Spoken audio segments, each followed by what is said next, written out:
नमस्कार दोस्तों, कैसे हैं आप सब।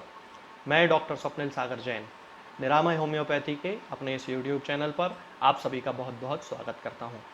दोस्तों, आज हम बात करने वाले हैं शियाटिका के बारे में।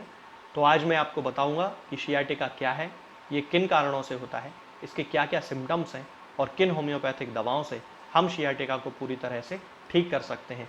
तो इस वीडियो में बने रहिए अंत तक मेरे साथ, और अगर अभी तक आपने मेरा चैनल सब्सक्राइब नहीं किया है तो मेरे चैनल को सब्सक्राइब करें और इसे ज़्यादा से ज़्यादा लोगों के साथ शेयर करें।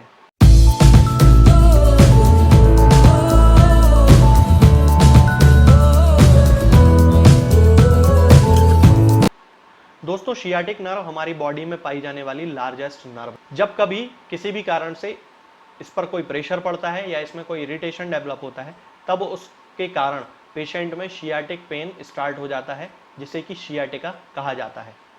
ज़्यादातर पेशेंट्स में इसके अलग अलग तरह के सिम्टम्स होते हैं।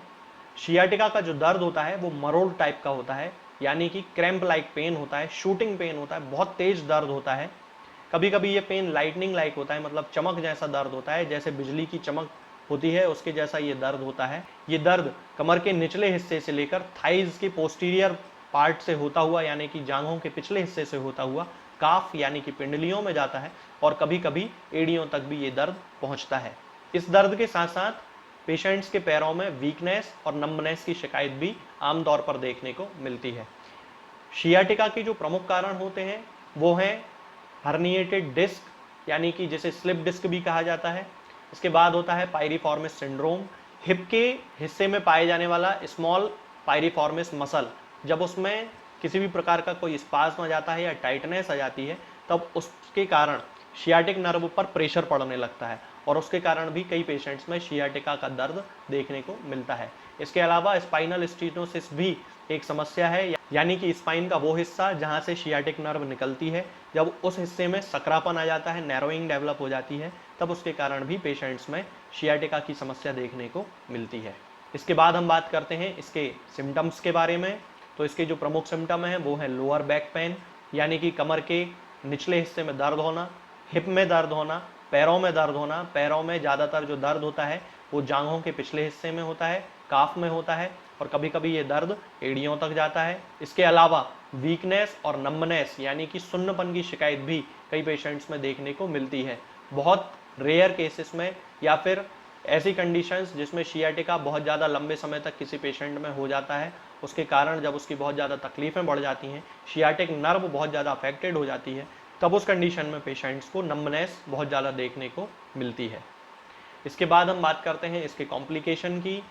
तो यदि किसी पेशेंट में शियाटिक पेन बहुत लंबे समय तक रहता है, तब वो परमानेंट नर्व डैमेज कर सकता है।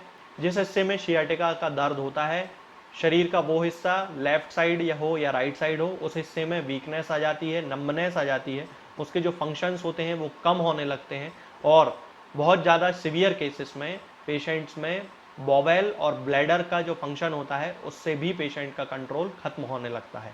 अब हम बात करते हैं शियाटिका के रिस्क फैक्टर्स की। तो इसमें जो सारे कारण हैं वो है ओबेसिटी, बहुत लंबे समय तक किसी एक पोजीशन में बैठना। कुछ लोग होते हैं जो बहुत ज़्यादा ड्राइविंग करते हैं, उनको भी शियाटिका की समस्या आमतौर पर देखी जाती है। इसके अलावा डायबिटीज़ और सेडेंटरी लाइफस्टाइल भी शियाटिका का एक प्रमुख रिस्क फैक्टर है।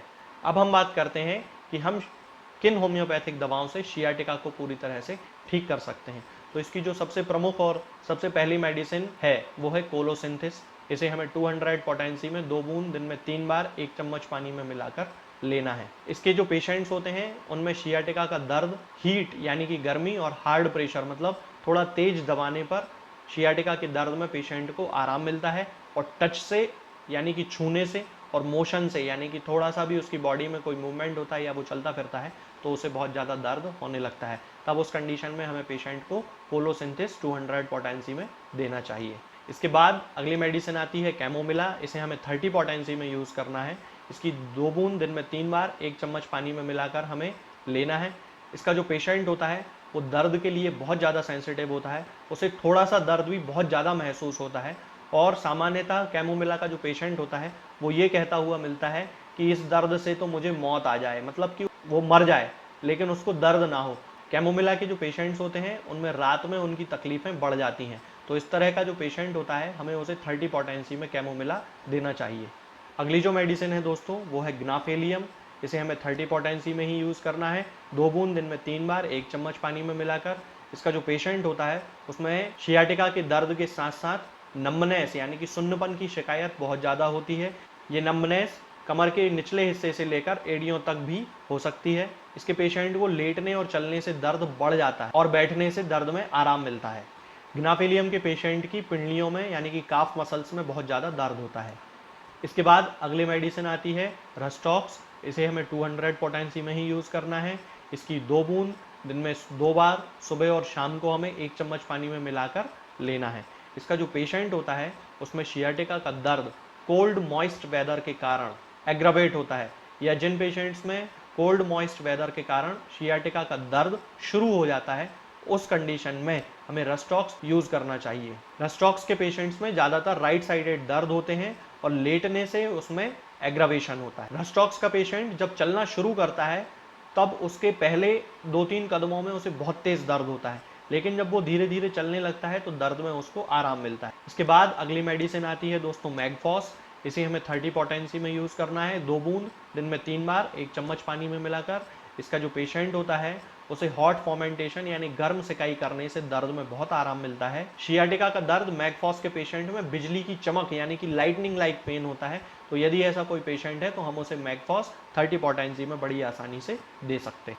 इसके बाद अगली मेडिसिन आती है दोस्तों जिनसेंग। इसे हमें 30 पोटेंसी में यूज़ करना है। इसकी 2 बूंद दिन में 3 बार 1 चम्मच पानी में मिलाकर लेना है।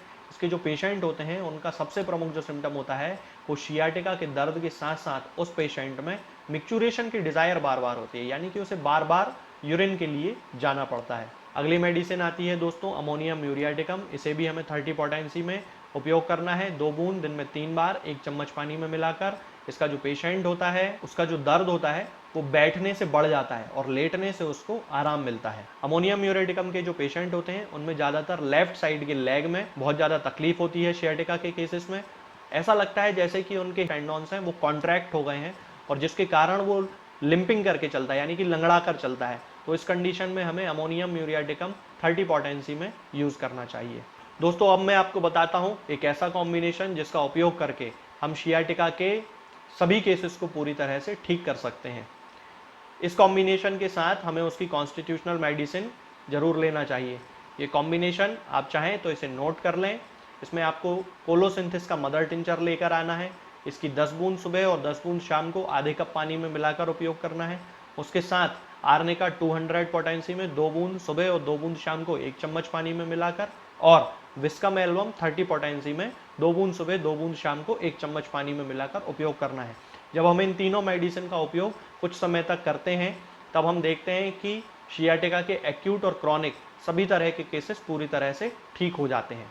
तो दोस्तों आज हमने जाना कि शियाटिका क्या है, ये किन कारणों से होता है, इसके क्या रिस्क फैक्टर्स हैं और किन होम्योपैथिक दवाओं से हम शियाटिका को पूरी तरह से ठीक कर सकते हैं। आगे के वीडियोस में हम बात करेंगे कुछ नई बीमारियों और उनकी होम्योपैथिक दवाओं के बारे में। तब तक के लिए जय हिंद, जय भारत। दोस्तों होम्योपैथिक दवाओं को खाने का सबसे अच्छा तरीका होता है कि हम हमेशा खाली पेट इन दवाओं को खाएं। जिन दवाओं को दिन में केवल एक बार खाना है उन्हें सुबह खाली पेट खा लेना चाहिए। मुंह में अच्छे से कुल्ला करके, गार्गल्स करके मुंह को साफ कर लेना चाहिए और उसके बाद हमें होम्योपैथिक दवाई खा लेना चाहिए।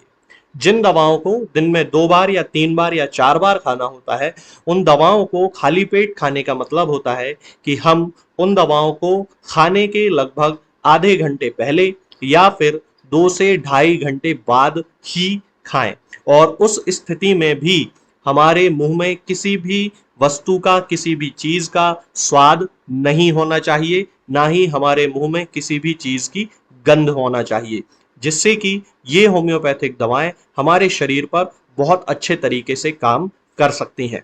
तो हमें हमेशा ये ध्यान रखना है कि जब भी हम होम्योपैथिक दवा खाएं हमेशा खाली पेट खाएं और हमारे मुंह में किसी भी चीज का स्वाद या किसी भी चीज की स्मेल ना हो। अब बहुत सारे लोग ये सोचते हैं कि हम कच्चा प्याज खा सकते हैं या अदरक खा सकते हैं या हींग खा सकते हैं या इलायची खा सकते हैं या नहीं।